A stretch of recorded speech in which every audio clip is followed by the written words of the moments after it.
Hello à tous. Alors là on se retrouve aujourd'hui pour une nouvelle vidéo. C'est vrai que la première vidéo vous avez tous kiffé, elle a très bien marché. Du coup je suis hyper contente et excitée de vous refaire la nouvelle vidéo. Dans cette vidéo on va parler de notre emménagement à Dubaï. Il faut savoir déjà la première chose que G et moi on s'est rencontrés en France un été il y a 2 ans, alors que moi je vivais à Dubaï et lui du coup vivait en France. Moi j'étais en vacances en France chez ma maman comme tous les étés et on s'est rencontrés dans son resto festif qu'il avait dans le sud de la France. Et voilà, on a appris à se connaître. Et tu t'apprêtais à partir en tournage en plus. Et oui, ouais. Et je m'apprêtais à repartir en tournage à la fin de l'été. Donc on a appris à se connaître en 3 semaines, top chrono. C'est ça. Avant que je reparte en tournage. Après mon tournage, c'est vrai que je suis rentrée en France pour revoir G. Et après, je suis rentrée chez moi à Dubaï. C'est vrai que on ne s'est pas séparés très longtemps. Parce que pour le coup, il est venu me voir très rapidement à Dubaï. Après, c'est moi qui ai fait les allers-retours. Je faisais 1 semaine ou 2 semaines en France. Et puis je revenais 1 semaine ici. Et entre-temps, je suis tombée enceinte. Faut le dire aussi, oui. Très rapidement, 2 mois après notre rencontre. Et c'est vrai que quand tu as une relation à distance, quand il n'y a pas d'enfant, quand tu n'es pas enceinte, tu arrives à gérer. Mais quand tu es enceinte et que tu sais que ton chéri vit en France, qu'il a tous ses business en France et que toi tu vis à Dubaï, à un moment donné, la question elle s'est posée et c'était où on va vivre. Pour moi, c'était plus logique que je rentre en France parce que déjà d'une, il avait ses enfants en France, il a ses business en France. Puis moi, j'avais ma famille aussi en France, donc enceinte, c'était plus simple, près de la famille, de G, de tout le monde, enceinte. Mais je suis rentrée quand même à 7 mois de grossesse. G, il faisait énormément d'allers-retours. Une semaine en fait, France et Dubaï. Et au bout d'un moment, on ne pouvait pas continuer comme ça à faire des allers-retours. C'est ça. Et tu es rentrée en février pour accoucher d'Alia en avril. En début avril. Ouais. Voilà, je suis rentrée 1 mois et demi avant d'accoucher. Il a géré les travaux d'une nouvelle maison. Voilà, les travaux de la nouvelle maison pour accueillir la famille. Donc on a habité dans le sud de la France pendant 1 an. 1 an et quelques. 1 an et quelques mois. Donc du coup, on avait prévu de rester en France un certain temps. On était bien, la maison était très bien. Et Alia est née dans cette maison. Voilà, Alia, c'est vrai qu'elle est née dans cette maison. Elle a passé plus d'1 an de vie dans cette maison. Et ensuite… on s'est reposé les questions, ouais. Est-ce qu'on ne retournerait pas à Dubaï vivre ou est-ce qu'on reste en France, clairement? Sauf que, à pas se mentir, je suis influenceuse. Et les influenceurs, c'est dur de vivre en France, dans le sens où on se fait énormément cambrioler. Et G, ça lui a posé aussi un souci. Il a un resto festif le soir et tous les soirs, il ne pouvait plus aller au resto. Il avait peur de me laisser, moi et Alia, dans la maison, sachant que je me suis déjà fait cambrioler quand on était ensemble chez ma mère. Avant qu'on ait notre maison, j'étais enceinte de 1 mois et j'étais rentrée en France juste pour voir la famille et pour voir G, avant de repartir à Dubaï. Et le moment où j'étais en France, ils sont venus cambrioler la maison de ma mère où ils ont vraiment tout cassé, où ça a été vraiment un choc. C'est-à-dire qu'à l'instant T où elle snappait, elle était suivie sur ses snaps et donc on savait qu'elle n'était pas à la maison. C'est pas arrivé qu'une fois. On a vu des gens sur les caméras, ma mère est tombée nez à nez avec des cambrioleurs avant ça. Franchement, ça a été un terrible choc pour nous. Et surtout pour moi, genre, tu te rappelles toutes les plaques que j'avais? J'étais super stressée. Je l'ai très mal vécu. Et donc pendant 1 an où je vivais en France avec la petite et G, dès qu'il s'absentait, j'étais complètement angoissée. Je me disais, bon, il y a des cambrioleurs, c'est pas grave, je suis là. Mais là, j'ai un bébé. C'est plus la même chose quand on a un enfant. Ouais, et puis c'est anxiogène, les informations en France, c'est que ça. On avait trop peur, c'est-à-dire que même quand il était là la nuit, j'avais hyper peur que quelqu'un rentre en pleine nuit. J'arrêtais pas d'aller voir la chambre d'Alia, s'il y avait personne. C'était devenu une angoisse, voilà. Quand tu vis un cambriolage, quand quelqu'un rentre chez toi et viole ton intimité, parce que clairement, c'est violer ton intimité. On a fouillé dans mes tiroirs de culottes. Parce qu'en vrai, ce qu'on m'a volé, c'est du matériel. On s'en fout. On s'en fout pas, mais je veux dire, ça se remplace. Par contre, quand on viole ton intimité, qu'on rentre chez toi, qu'on casse tout, et en plus, c'était même pas chez moi, c'était chez ma mère, franchement, ça m'a traumatisée. Le plus choquant pour moi, donc, il y avait mes 3 chiens que vous connaissez tous, donc Chula, Seth et Mickey qui étaient à la maison. Quand je suis arrivée devant la maison et que j'ai regardé G et qui m'a dit oui, ils ont cassé la baie vitrée, je vais vous mettre des photos, d'ailleurs, vous allez voir l'état de la maison et l'état de mes plaques que je vous parle juste après. J'ai pensé à mes chiens, quoi. Je me suis limite évanouie devant la maison. Il y avait tous mes voisins. J'hurlais, je disais les chiens, retrouve mes chiens. Parce qu'ils étaient un peu dehors, ils se cachaient. En fait, on les voyait pas, on les voyait plus. Ils avaient peut-être été maltraités aussi. Voilà. D'ailleurs, quand on est rentré dans la maison, il y avait du pipi de chiens partout. Donc, ils se sont fait pipi dessus par peur. On ne sait pas ce qu'ils ont fait aux chiens. Il y en a un qui tremblait dans le jardin, complètement apeuré, qui se cachait. Donc, voilà, pour moi, ça a été un choc énorme. Donc, pendant 1 an de vivre en France, c'était bien parce que j'aime la France, c'est un beau pays, on va pas se mentir, surtout le sud de la France. On a la mer, on n'a pas à se plaindre, on a le soleil, il y a la famille. Moi, je suis très famille, vous me connaissez. Mais par contre, la sécurité, c'était la question clé. Surtout quand tu as un enfant, tu réfléchis 2 fois plus, quoi. Tu as envie de protéger ton enfant. Donc c'est vrai que pendant 1 an, on a vécu en France, mais pendant 1 an, c'était quand même compliqué. Hein. Ouais. Des fois, je faais des insomnies. Le moindre bruit, je réveillais G, je lui disais, il y a eu un bruit. Ou quand je travaillais, tu m'envoyais un message, est-ce que tu es là? Est-ce que tu es là? Tu rentres à quelle heure? C'était l'enfer. Pourtant, on avait des caméras. Et on avait des caméras aussi chez ma mère et des alarmes. Mais voilà. Donc non, c'était une angoisse. Donc on s'est posé pas mal de questions pendant cette année-là. On s'est dit, on serait peut-être mieux à Dubaï. C'est plus sécure. Après, c'est vrai que moi, la décision, elle était facile à prendre pour moi parce que je travaille à Hong Kong, que j'aille travailler en Turquie, en Tunisie, enfin peu importe, je suis influenceuse, donc je peux travailler de mes réseaux, donc je travaille de n'importe où. Mais c'était surtout la question pour G. Il a ses enfants et il a ses business. Ça, c'est le vrai point à régler parce qu'en vrai, j'ai encore mes business en France. Donc pour l'instant, je limite les allers-retours, mais je suis obligé quand même d'aller gérer ça de temps en temps. Mais le but final, c'est effectivement d'avoir business ici, famille ici, etc. De pouvoir gérer toute la vie du quotidien ici et ne plus avoir à gérer de choses en France. Là, aujourd'hui, c'est un peu compliqué, on va dire encore. C'est une phase de transition, je m'y attendais aussi.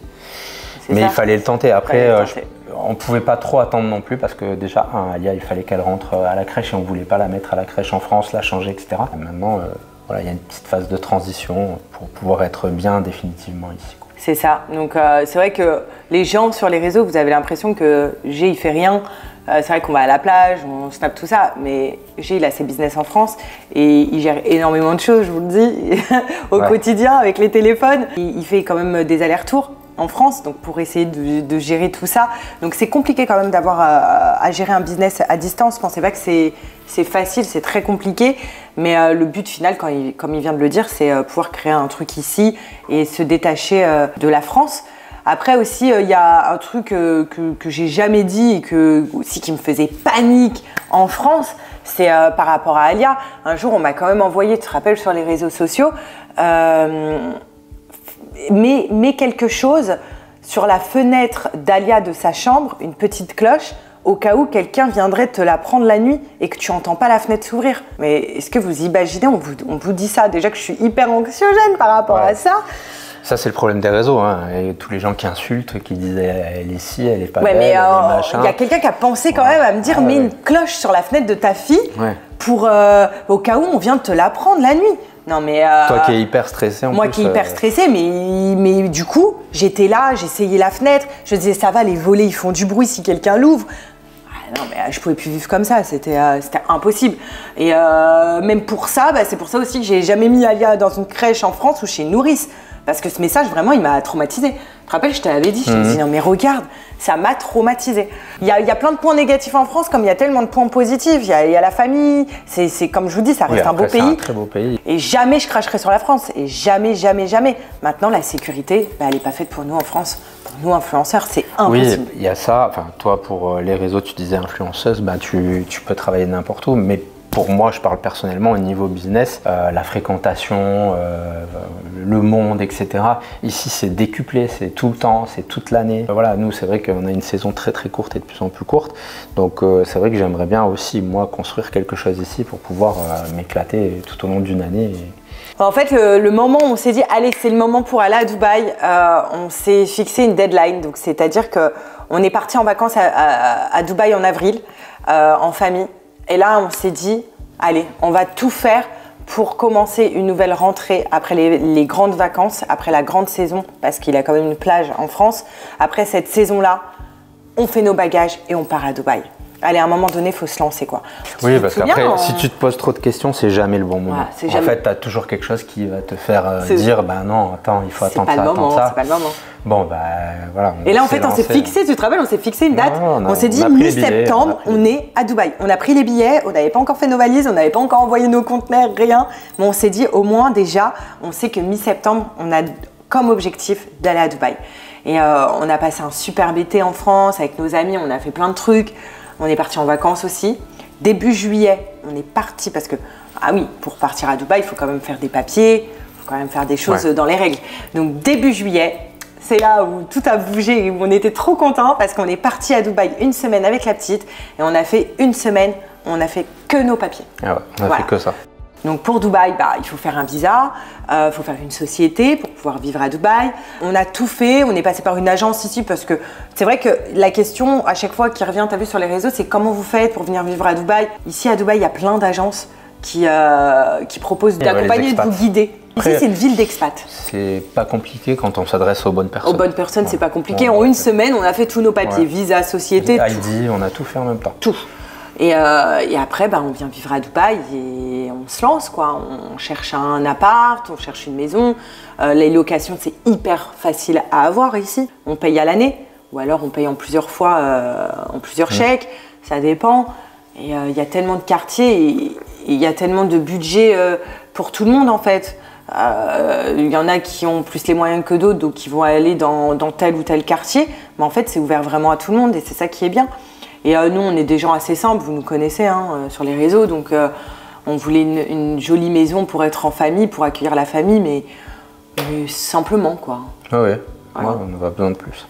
Et l'idéal, la prochaine étape, c'est qu'on aimerait ici. Acheter. Voilà. Acheter une maison. Acheter une maison. Ça oui. Parce qu'on a pour but quand même d'y rester. Alors nous, c'est vrai qu'on aime la France, on adore la France. Moi, je suis né où on habitait, donc le fait de partir aussi, il y a un petit pincement au cœur. Mais on avait besoin de se réinventer, moi j'avais besoin de nouveaux challenges. Je suis quelqu'un où je m'arrête jamais. En vrai, en France, j'arrêtais jamais d'entreprendre, de faire des nouvelles choses. J'ai souvent pris même des risques, mais j'avais besoin. Je me sentais un petit peu à l'arrêt, j'étais au frein à main, j'étais plus très bien au niveau business. Et du coup, quand je suis venu plusieurs fois à Dubaï, parce que je suis venu plusieurs fois en vacances avant, je trouvais qu'ici les gens sont hyper welcome. À chaque fois qu'on parle d'un projet, il y a toujours quelqu'un qui va nous présenter quelqu'un d'autre. C'est toujours l'escalade du toujours plus. Et on a l'impression, et ça se réalise réellement, on a l'impression que tout est possible. En vrai. Alors, à des niveaux différents, mais quand on a un projet à Dubaï, on a l'impression qu'on a toujours quelqu'un qui veut nous aider et on trouve toujours une porte de sortie et un truc qui va nous monter en l'air. Et on a plusieurs exemples de personnes ici qui se sont fait avec rien et qui ont eu la bonne idée, qui se sont associés avec une personne qui peut les aider là-dessus. Donc voilà. Après, je l'ai déjà dit, mais malheureusement en France, on a eu moins de touristes qu'avant. On a le pouvoir d'achat qui est moindre. Donc du coup, c'est vrai qu'ici, c'est débridé là-dessus. Je veux dire, la personne qui gagne 1, elle dépense 1. Il n'y a pas d'impôt, ça il faut se le dire aussi. Donc du coup, la consommation, elle est décuplée. Et puis, on a vu la population depuis des années où tu viens ici, de 1 million d'habitants, c'est passé à 3 millions, ils visent 10 millions dans 10 ans. Donc voilà, je pense qu'en plus, c'est en développement. Businessment parlant, pour lui, c'était très intéressant. Pour ma part, moi, en numéro 1, ça va être la sécurité, comme je vous l'ai dit. La sécurité, ça n'a pas de prix. Pouvoir rentrer chez soi et sans se dire « Est-ce que j'ai fermé la porte ?» On ne se la pose même pas. Je crois que le soir, on regarde même pas si la porte, elle est ouverte. On est parti avec la voiture, on a dit « T'as fermé la maison ?» C'est trop, quoi. Genre ici, par contre, c'est trop parce qu'il y a du laisser-aller surtout. Et il faut faire quand même attention parce qu'un humain reste un humain et que c'est pas parce qu'on est à Dubaï qu'il n'y a pas de vol, il n'y a pas tout ça. Mais c'est vrai que les lois sont tellement dures et que c'est tellement sécure, il y a tellement de caméras partout au mètre carré qu'en fait, il y a du zèle, il y a du laisser-aller. Même si on est à Dubaï, on a mis des caméras à la maison, ce qui est normal. On surveille tout, puisqu'un humain reste un humain. Mais il y a beaucoup plus de laisser-aller. Et puis ce qui est génial, c'est que même dans ma tête, en fait, je suis plus cool. Je suis plus cool qu'en France au niveau de la sécurité. Et il y a aussi un point très important, et je pense qu'on l'oublie aussi, ici, on ne ressent pas le racisme. C'est vrai qu'en France, et je vous le dis, et je l'ai toujours dit sur mes réseaux, c'est qu'on ressent de plus en plus le racisme, que ce soit pour les musulmans, envers les chrétiens, envers les juifs, envers toute ethnie, il y a énormément de racisme. Et ici, Dubaï, mais c'est la porte à toutes les religions, et dans le respect. Et pour moi, le respect, c'est la base. C'est hyper important et je veux vivre dans un endroit où ma fille va apprendre le respect, respecter autrui, respecter toutes les religions, toutes les ethnies. Et pour moi, c'est très très important parce que j'ai grandi comme ça et j'ai été élevée comme ça. Et je veux qu'Alia soit élevée comme ça. Et en France, ben, on perd ça. Il y a de plus en plus de racisme. Enfin, voilà, moi je suis musulmane, hein, vous le savez. Et pour moi, ben, ça me dérange d'entendre que les gens qui ont un voile, ben, ça dérange dans la rue. Alors qu'ici, on peut trouver quelqu'un qui est en burqa, voilé, ou quelqu'un qui est en maillot de bain de 2 pièces, ou quelqu'un qui a une kippa, ou quelqu'un qui est chrétien avec une grande croix, et personne ne va le regarder mal, personne ne va le juger, tant qu'il y a du respect. Voilà, on respecte autrui, et c'est comme ça que ça se passe à Dubaï. Et pour moi, c'est ce que je veux inculquer aussi à Alia, et vivre avec toutes les ethnies et toutes les religions. Un gros point aussi à savoir pour tous les gens qui veulent devenir expat n'importe où dans le monde d'ailleurs, si vous êtes expat, sachez que, et c'est pour ça qu'on n'a pas que des avantages non plus, hein, qu'on n'a plus le droit de venir se faire soigner en France avec notre carte vitale, ce qui est tout à fait normal parce qu'on ne cotise pas pour la France, donc on ne va pas se faire soigner gratuitement. Mais ça a un coût dans le sens où nous on paye des mutuelles qui coûtent 3 000 € à l'année par personne pour se faire soigner, et c'est des mutuelles qui... Quand on va en France et que j'ai ma mutuelle, que je paye 3 000 €, je peux me faire soigner en France, mais je la paye. C'est plus à titre gratuit avec la carte vitale. Donc ça, faut le savoir. Pour les gens qui voilà, nous attaquent, parce qu'il y a toujours des attaques, hein, ce qui est normal, hein, parce qu'il y a des gens qui ne comprennent pas grand-chose et qui ne vont pas se renseigner avant de parler, c'est le jeu des réseaux. Quand on va en France pour se faire soigner, ok, on va en France, on se fait soigner, mais on paye quand même 3 000 € à l'année pour se faire soigner, contrairement à quand on a notre carte vitale et qu'on vient en France et qu'on ne paye pas. C'est voilà. Comme les impôts. Les impôts, on paye, nous on paye nos impôts en France, on a des sociétés en France. On a des sociétés, j'ai la maison en France, quand même, j'ai gardé une maison en France. C'est pas parce qu'on vit ici qu'on paye pas d'impôts en France. Ça a des avantages parce qu'on va dire qu'on en paye moins quand même, mais on en paye. Voilà, on cotise quand même pour la France, on en paye. Et c'est une fierté quand même de pouvoir payer des impôts. Oui. Ça reste une fierté de pouvoir payer des impôts. Et ici à Dubaï, quand on dit on n'a plus d'impôts, on a quand même des taxes. Hein. On ne paye pas 0 €. Hein. Oui. On a des taxes. Ils augmentent les taxes de plus en plus, je pense, c'est parce qu'il y a de plus en plus d'expats. Mais voilà, il faut le savoir aussi que c'est pas quand vous venez à Dubaï, il n'y a plus d'impôts, vous déboursez plus, vous déboursez 0 € ou quoi que ce soit. Non. Il y a des avantages comme il y a des inconvénients où on va devoir payer les écoles. Les écoles sont payantes à Dubaï, très cher. Contrairement en France, c'est très cher. Hein. Donc on paye les écoles, on paye les taxes comme je vous ai dit, donc c'est pas des impôts mais c'est des taxes. On paye l'électricité, les consommations, l'électricité, clim, eau, ça a un coût aussi. Ouais. Puis les clims, hein, on vit avec les clims à Dubaï, il fait tellement chaud. Enfin voilà, on paye quand même pas mal de choses, comme je vous ai dit, la mutuelle, tout ça. Donc réfléchissez quand même à 2 fois, et ça c'est un conseil, hein, c'est pas, je vous dis pas ça parce que on se fait allumer tout le temps et je veux répondre à vos questions. C'est plus un conseil, vous me connaissez, on est de bons conseils. Réfléchissez, pesez aussi le pour et le contre. Vous dites pas, oh je pars vivre à Dubaï, c'est génial, on va faire des économies. On fait aussi des dépenses. Donc voilà, j'espère en tout cas qu'on vous a tout dit. Voilà, on n'a jamais dit tout ça sur les réseaux. Je sais que ça intéresse énormément de personnes parce que tous les jours, on a cette question. Pourquoi vous êtes partie de la France? Pourquoi? Ben voilà, on vous a tout dit. Vous avez eu les photos aussi, notre témoignage. Et j'ai aussi vous a tout dit sur ces business. Je pense, ouais.